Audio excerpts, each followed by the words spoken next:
Hi guys, welcome to right avenue classes. आज हम लोग हिस्ट्री का सेकंड लेक्चर देखेंगे।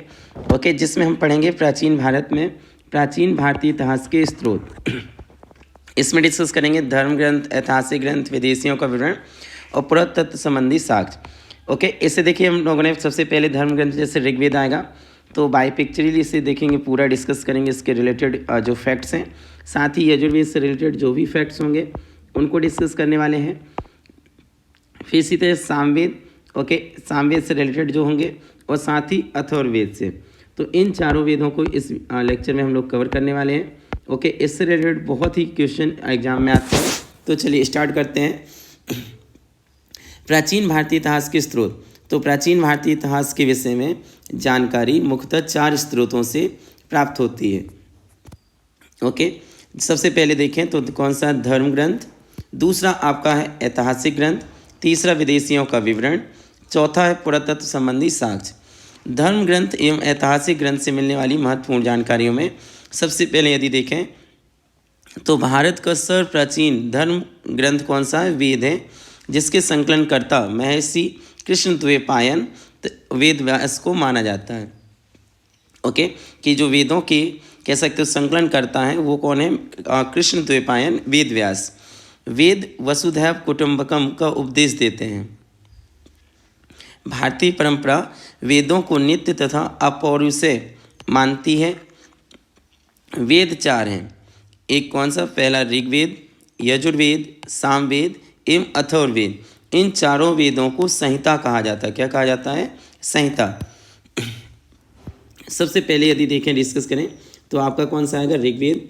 ऋचाओं के क्रमबद्ध ज्ञान के संग्रह को क्या कहा गया, ऋग्वेद कहा गया या कहा जाता है। इसमें 10 मंडल हैं, जिसमें से 10 से 28 उसमें सूक्त हैं। इसमें देखो बालखिल्य पाठ के 11 सूक्तों से हैं आपके कितने हैं ये, ठीक है। इसमें ऋचाएँ देखें तो 10,462 हैं। ये सूक्त है ना, एक बार इसमें ऑप्शन जो दे रखा है आपका 10-17 दे रखा है, इसलिए ना, चूँकि 11 इसमें कौन सी हैं आपके बालखिल्य सूक्त हैं, इसमें वो हैं। ओके, इस वेद की ऋचाओं को पढ़ने वाले ऋषि को क्या कहते हैं, होत्र या होता कहते हैं। तो ये आप याद रखिएगा।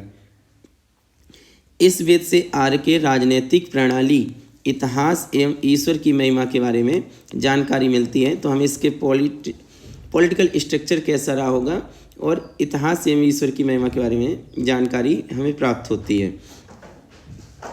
विश्वामित्र द्वारा रचित ऋग्वेद के तीसरे मंडल में ओके, सूर्य देवता सावित्री को समर्पित प्रसिद्ध गायत्री मंत्र हैं।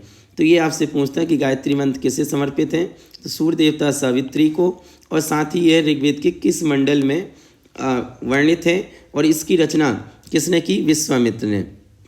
गायत्री मंत्र की रचना एक्चुअली विश्वामित्र जी ने अनार्यों को आर्य बनाने के लिए की थी। किसको, अनार्यों को आर्य बनाने के लिए की थी। तो ये वाला जो गायत्री मंत्र है कह सकते हो सूर्य को समर्पित है और अनार्यों को आर्य में परिवर्तित करने के लिए इसकी रचना हुई थी। इसके 9वें मंडल में देवता सोम का उल्लेख मिलता है। तो ये आपसे पूछेगा किस मंडल में मिलता है, तो याद रखिए कौन सा, 9वां मंडल है। ऋग्वेद के 8वें मंडल में कि हस्तलिखित ऋचाओं को खिल कहा जाता है, जो अभी हमने बालखिल वाला देखा था वो, ठीक है। तो साथ में इसके जो हस्तलिखित हैं यानी कि हाथों से लिखी हुई है उनको खिल कहा जाता है ना, हस्तलिखित ऋचा। अब देखें चातुर्वर्ण योजना अर्थात 4 वर्णों समाज की कल्पना आदि का स्रोत ऋग्वेद के 10वें मंडल में वर्णित कौन सा, पुरुष सूक्त है। तो 10वें मंडल का क्या नाम है, पुरुष सूक्त है, जिसके अनुसार 4 वर्ण ब्राह्मण, क्षत्रिय, वैश्य तथा शूद्र आदि पुरुष ब्रह्मा, ठीक है, के क्रमशः मुख, भुजाओं, जंघाओं और चरणों से उत्पन्न हुए हैं। इसमें यदि नोट देखें कि धर्मसूत्र 4 प्रमुख जातियों की स्थितियों, व्यवसायों, दायित्वों, कर्तव्यों तथा विशेषाधिकारों में स्पष्ट विभेद करता है। ओके, कि इनका स्थिति क्या होगी, व्यवसाय क्या होगी, दायित्व क्या होंगे, कर्तव्य क्या होंगे और इनको कौन कौन से अधिकार प्राप्त होंगे, ये धर्मसूत्र में वर्णित है। आपने टीवी सीरियल देखा वामनावतार के 3 पगों का आख्यान का प्राचीनतम स्रोत ऋग्वेद ही है ना। आपने टीवी सीरियल में देखा होगा जो वामनावतार होता है, ठीक है, बौने आकार में विष्णु भगवान का अवतार है। तो वो 3 पग में ही जो भूमि यानी कि अलग अलग चीज़ों का वर्णन करते हैं, यानी कि 3 पग में मापते हैं, उसको इसका प्राचीनतम स्रोत कौन सा आपका ऋग्वेद है। ऋग्वेद में इंद्र के लिए 250 तथा अग्नि के लिए 200 ऋचाओं की रचना की गई है। तो ये पूछता है सर्वाधिक ऋचाएँ किसके लिए हैं, तो किसके लिए हैं, इंद्र के लिए हैं। ऋग्वेद के 2 ब्राह्मण ग्रंथ हैं, एक आपका ऐत्रेय और कौशितकी अथवा इसी को संखायन कहते हैं। ये मोस्ट इंपॉर्टेंट क्वेश्चन है, इसे आप जरूर करें। ओके, ये आपका डीपली स्टडी के लिए है, इससे क्वेश्चन रिलेटेड आते ही आते हैं। यदि हम देखें यूनेस्को द्वारा ऋग्वेद को विश्व मानव धरोहर के साहित्य में शामिल किया गया है। तो यूनेस्को आप जानते हैं यूनाइटेड नेशन, ओके, इस तरह से इसका यूनाइटेड नेशन है, E for educational scientific cultural organisation, ठीक है, संयुक्त राष्ट्र शैक्षिक वैज्ञानिक सांस्कृतिक संगठन है, जिसका मुख्यालय कहाँ है आपका, पेरिस में। पेरिस कहाँ है, फ्रांस की राजधानी उधर पे है। ओके, तो इसने ऋग्वेद को विश्व मानव धरोहर के साहित्य में शामिल किया है। और अगर हम लोग इसका उपवेद देखें तो ऋग्वेद का उपवेद है आयुर्वेद। कौन सा है, आयुर्वेद। तो इधर से हमने ऋग्वेद को कंप्लीट किया। अब नेक्स्ट डिस्कस करते हैं किसे, यजुर्वेद को। यजुर्वेद यज्ञों के नियमों या विधानों का संकलन मिलता है। ओके, जो यानी कि यज्ञों के क्या नियम होंगे और कौन कौन से विधान उस समय किए जाएंगे, वो उसका संकलन जो आपको मिलेगा किस में मिलेगा, यजुर्वेद में। यही कारण किसे कर्मकांडीय वेद भी कहा जाता है।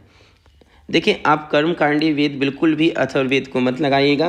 कर्मकांडीय वेद जो कहलाता है वो आपका यजुर्वेद है, कि उस समय कौन कौन से कर्म किए जाएंगे, कर्मकांडीय वेद कौन सा कहलाता है। यजुर्वेद पद एवं गद्य दोनों में है। ओके, किसमें, पद यानी जैसे लयबद्ध गाया जा सकता हो, गद्य जो इस तरह से लिखा हो।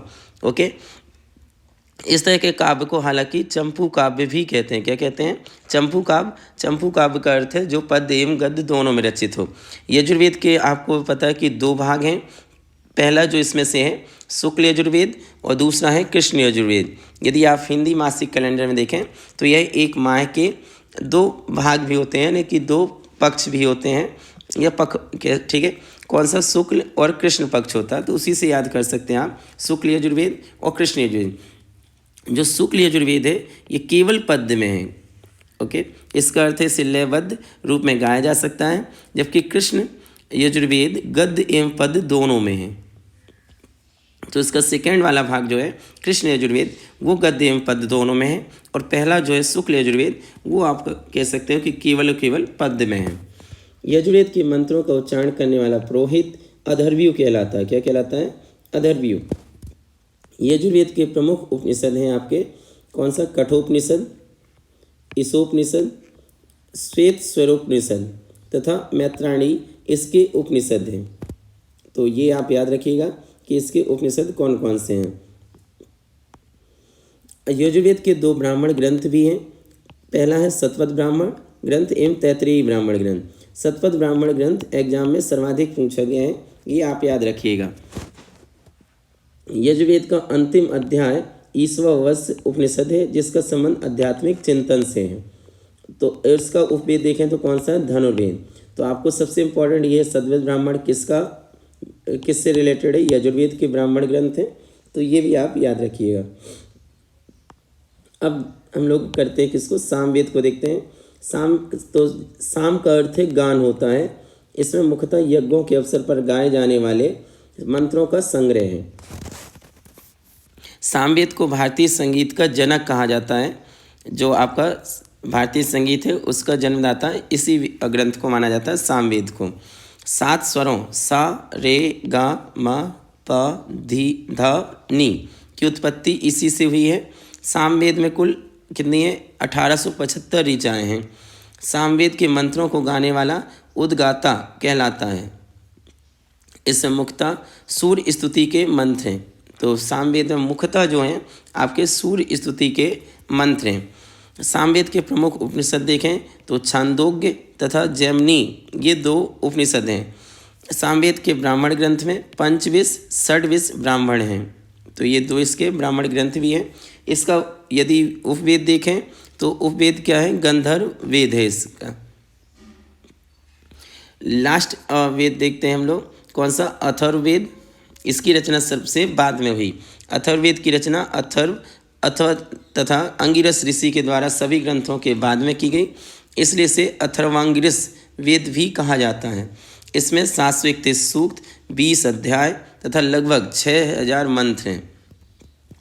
इसमें ब्रह्मा ज्ञान, धर्म, समाज निष्ठा, औषधि प्रयोग, रोग निवारण, जादू टोना, तंत्र मंत्र आदि अनेक विषयों का वर्ण है।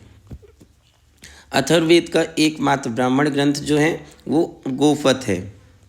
अथर्ववेद के उपनिषद देखिए, मुंडकोपनिषद, प्रश्नोपनिषद तथा मांडुक्योपनिषद है। आपको एक चीज़ इम्पॉर्टेंट है कि जो मुंडकोपनिषद से भारत का राष्ट्रीय आदर्शवाद सत्यमेव जयते लिया गया है। ये बहुत ही इम्पोर्टेंट प्रश्न है, सर्वाधिक पूछा जाता है। और इसमें ये मांडुक्योपनिषद भी ऑप्शन रहता है, दोनों को ध्यान से देखिए। मुंडकोपनिषद है और इससे भारतीय कह सकते हो भारत का राष्ट्रीय आदर्शवाद सत्यमेव जयते अर्थात सत्य की ही हमेशा विजय होती है लिया गया है। अथर्ववेद का जो उपवेद है कौन सा है, शिल्प वेद है, जिसके रचयिता विश्वकर्मा जी को कहते हैं। इसमें सभा और समिति को प्रजापति की 2 पुत्रियां कहा गया है। तो ये भी आप फैक्ट्स याद रखिए। तो हमने इसमें जो देखा, सबसे पहले धर्म ग्रंथों में से चारों वेदों को इस लेक्चर में हमने कवर किया है। नेक्स्ट जो इसका लेक्चर होगा वो उसमें हम बाकी अन्य देखेंगे कि ब्राह्मण ग्रंथ क्या होते हैं, उन पर सभी पर डिस्कस करेंगे। ओके गाइस, होप आपको ये सीरीज पसंद आ रही होगी। प्लीज़ यदि आपको ये वीडियो पसंद आ रहे हैं तो इन्हें आप प्लीज़ ज़्यादा से ज़्यादा अपने दोस्तों में शेयर कीजिए। साथ ही अगर आप चैनल पहली बार आए हैं तो चैनल को सब्सक्राइब जरूर कर लीजिए और साथ ही बाजू से बेल आइकन होगा उसको प्रेस कर लीजिए, ताकि मैं जब भी वीडियो अपलोड करूंगा तो आपको नोटिफिकेशन के थ्रू वीडियो मिल सकेंगे। ओके।